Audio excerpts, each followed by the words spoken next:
Why? Okay, so I've given you the front sheet again. So trigonometry, right angle triangles. All right, labeling the triangle is all important. So hypotenuse is the longest side. How do I label the adjacent and the opposite? Opposite the angle. Opposite the angle. So if I were to label this, come on. If I were to label the other one up here, call that alpha instead of p, what would that do to opposite and adjacent? They would swap. So this one would become the opposite, and this one would become the adjacent. But the hypotenuse is always the longest and opposite the 90 degrees. All right, so it's all important that you get the sides labelled appropriately, because the three ratios that you use are the sine, the cosine, and the tangent ratios. And you've got to determine which is the correct one to use. All right. Like I say, you probably remember SOHCAHTOA. Okay. We can work out using any of those ratios. For instance, we can work out unknown sides of things. So, go jumping straight into some questions. I'll do a few examples with you. I'll also show you how I would lay out a solution. All right, go through it, and maybe that will fill in any gaps from what you've remembered. Okay, so work out the value of x. First thing to do is to identify the sides. So x is the hypotenuse. The 20 is the opposite. And this one is the...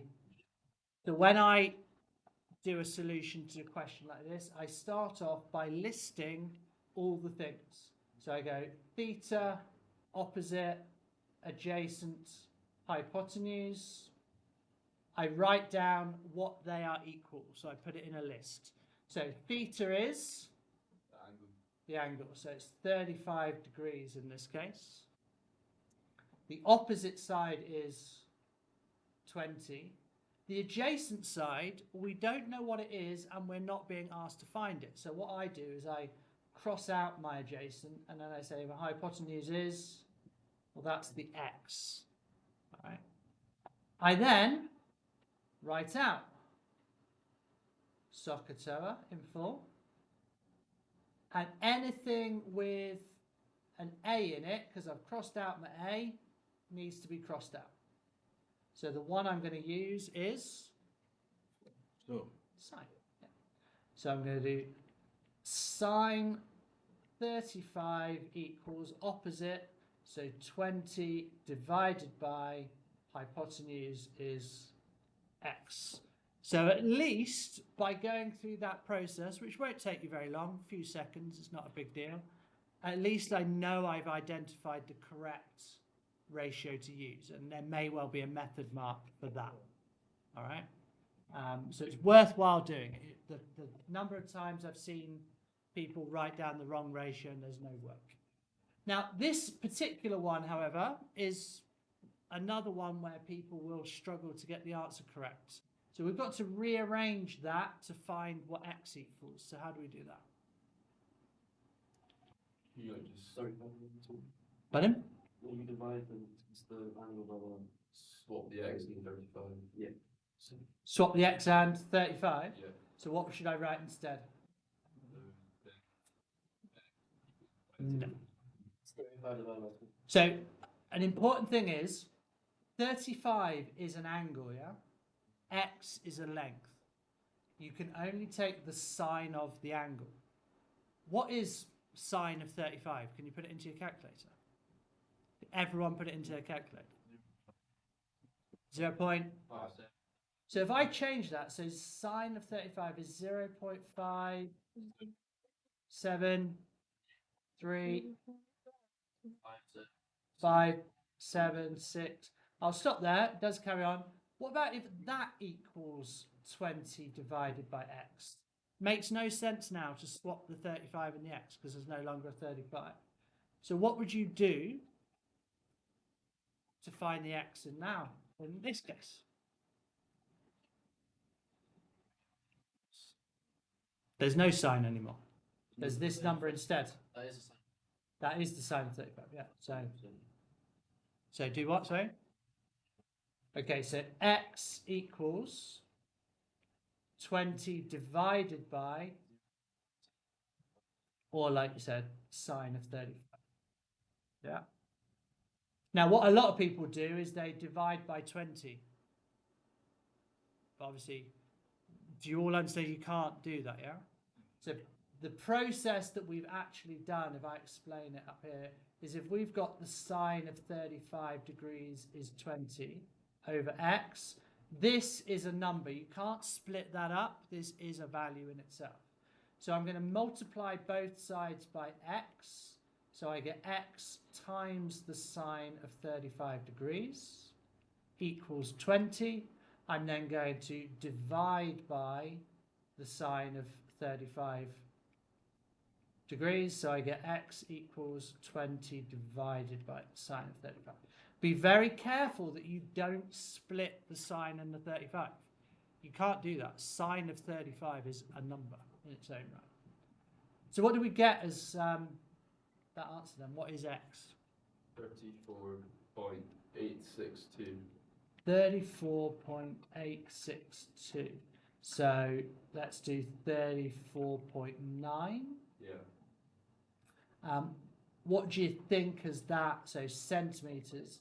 So we'll put that back up into this and we'll say 30, what do we say? 34.9. How does that look as an answer? Longer than it's the longest side, but Okay, so that's check one done. It's longer than 20. Okay. looks significantly longer than 20. It does look significantly longer than 20, but not. Yeah, it's like 35 degrees. Is that like quite a steep angle or quite a shallow angle? It's quite a shallow angle. So this, relative to this is going to be quite a low height. Imagine if this was a ramp. This would be quite a long, shallow ramp. So 34.9 seems reasonable. Now, at least we know it's not definitely incorrect, because if it was shorter than 20, it would definitely be correct. So we would just have to check our working, but if that was less than 20, you know you're wrong. We've looked at that number and thought, seems okay. Mental check. I'm happy with that. So that's what my process would look like. What I do want to go through, just in case, is one like this. So question number 3 with you. Again, this came up. We're doing it because it's actually the next thing on our course. You did it last year in 4th form. Yeah. So I'm literally doing one lesson on it to recap. And it was in your test, and it will definitely be in your IGCSE, and it will be in Monday's test as well. Monday's test. It's like higher than it's like one made for us.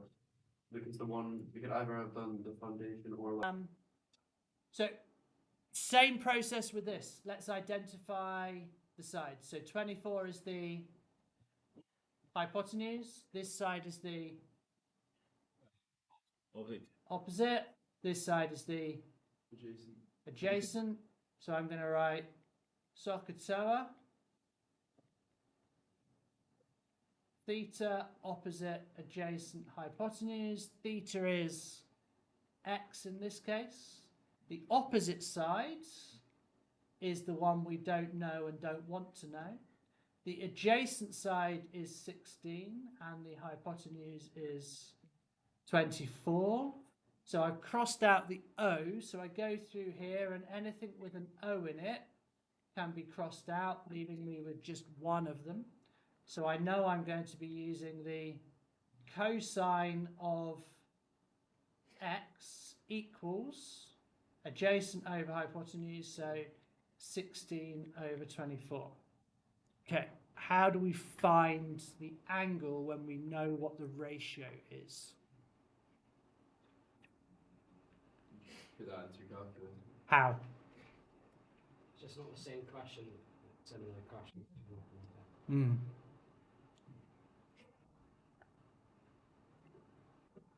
How do we find the angle?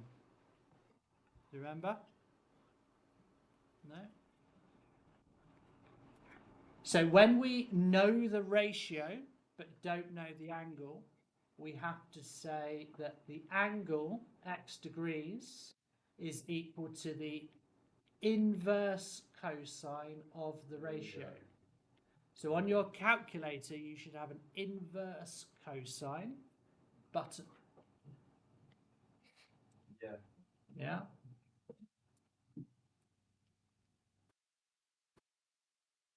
Point. So Your x is 48.2 degrees. And that seems like a reasonable angle. It's harder, but if it was an answer of like 0.01 or something, you know you've got it wrong. Do you remember what one of the reasons for getting this wrong, even though you've done everything right?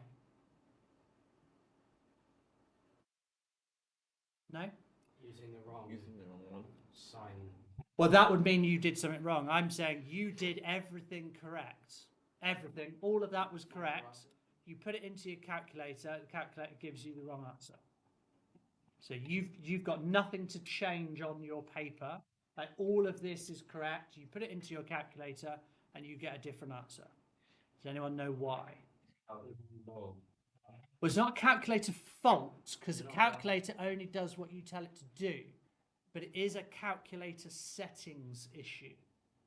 All right. So on your calculator, you will see in the top of the screen, there's probably either a D or a DG. There may well be an R or an RAD. So some of you have got a DRG button, and you need to make sure it's in degrees mode rather than radians mode. D. So that's your D. Yeah. The dog to me thing, but it's download. Yeah, how we put it in saying. I need that. Recording. So Pythagoras' theorem. Worth having a bit of a recap. You might remember Pythagoras' theorem is a squared plus b equals c squared. I will go through very quickly with you, again, like with trigonometry. This video, by the way, carries on, so you can watch it all in one go. Again, labelling the triangle. The C is always the hypotenuse. A and the B don't matter so much. All right. So, you've got all of this information in your notebook, okay, that I've given you, right? Also, for higher level, you can look at doing three-dimensional Pythagoras' theorem, okay? We probably need another lesson at some point to look into this properly. I kind of really, but there are notes there for you to look back on. All right.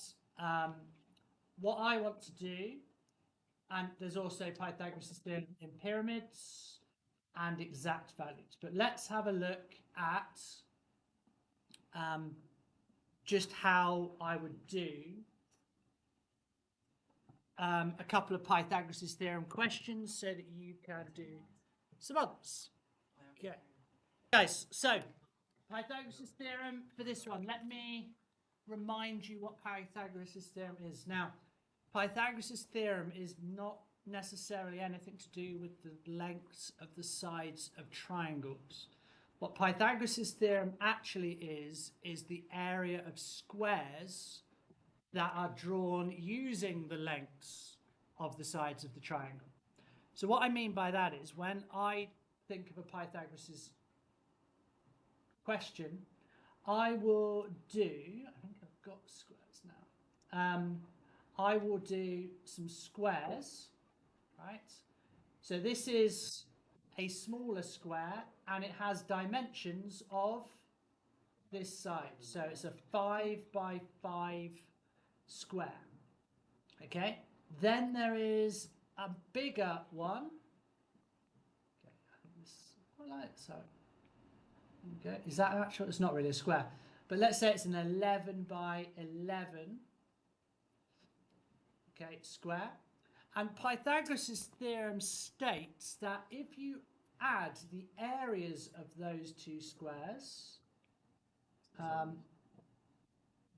if you add those, you get the area of the square on the longest side, which will be the biggest square, won't it? Okay. It's just half of that, so. Well, it's not half, is it? No, but like once you half it out, you get So if this is x, all right, this is an x by x square. So what's the area of a 5 by 5 square? 25. So 25. What's the area of an 11 by 11? 101. 121. And the area of the x by x is x squared. Okay? So, Pythagoras' theorem states that 25 plus 121 equals x squared. Toby? Okay, so 25 plus 121 is x squared. So we now know that x squared equals 146. Okay. Which we can use to find the length of the side. So how would you find what x was then? X would be the square root of 146, which if you do on your calculator to get a decimal answer, 12.08, so I'm going to go 12.1. Is it centimetres in this case? Yeah. So I'm going to put that on there, and again, we should just check, does that seem Longer. So it's the longest side, and it's roughly in line with those numbers. It's not 500 or something like that. Okay.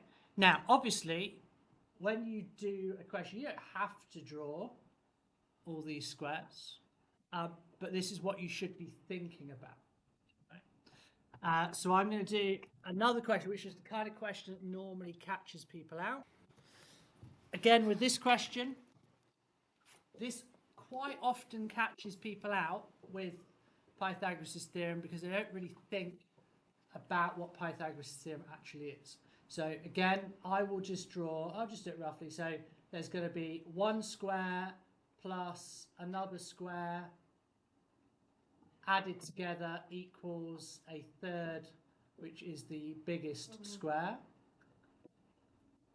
Okay, and we look at what the dimensions of those squares are. So what's the dimensions of the smaller square? 12.4. So we can go with this square is a 12.4 by 12.4 square. What are the dimensions of this square? 14. No, this is where people make mistakes. 14 for longest side. It's x, exactly. So this is an x by x. This big one is actually the 14 by 14. Okay. So now we can look at the areas. What's 12.4 times 12.4? 150. So 153.76, because that was 12.4 squared, plus x squared, so that's still x squared, equals 196 is that, so 196.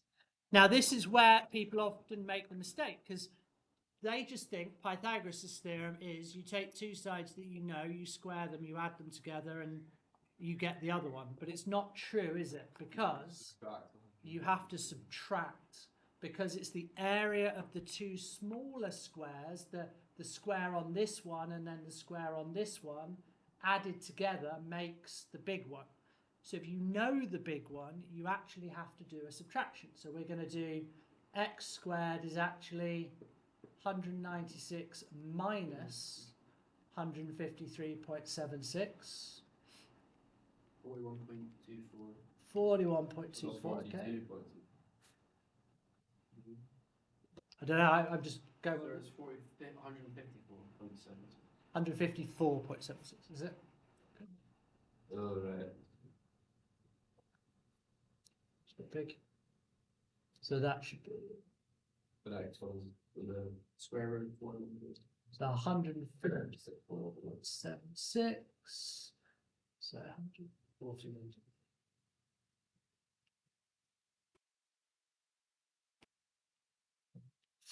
So 41.24, yeah?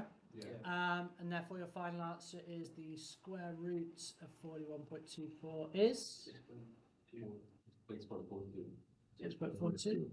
Again, we should stick it up here and go 6.42 centimeters. Does that seem reasonable? Yeah. It's shorter than that one. This is the right angle of the. We're technically that should always be labelled, but because this sheet, you know, it's Pythagoras theorem. So that's the important thing with Pythagoras theorem, is not just always adding up the numbers together. You have to kind of figure out which one's which. Now, obviously, the squares, I don't actually do the squares when I do the questions myself, but I am thinking which order it should be. Do I add those to make that one, or is it a subtraction? Or so to start with, maybe the squares will help you.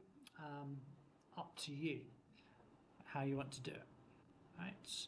Now, in your booklet, you have obviously another two, one like the first one like the second one, but I've also given you, to go with all those notes, another booklet of all these Pythagoras theorem questions, but you will notice that this booklet is a harder level than the trig one, because it's got lots of the combined questions where there's more than one triangle, more than one thing.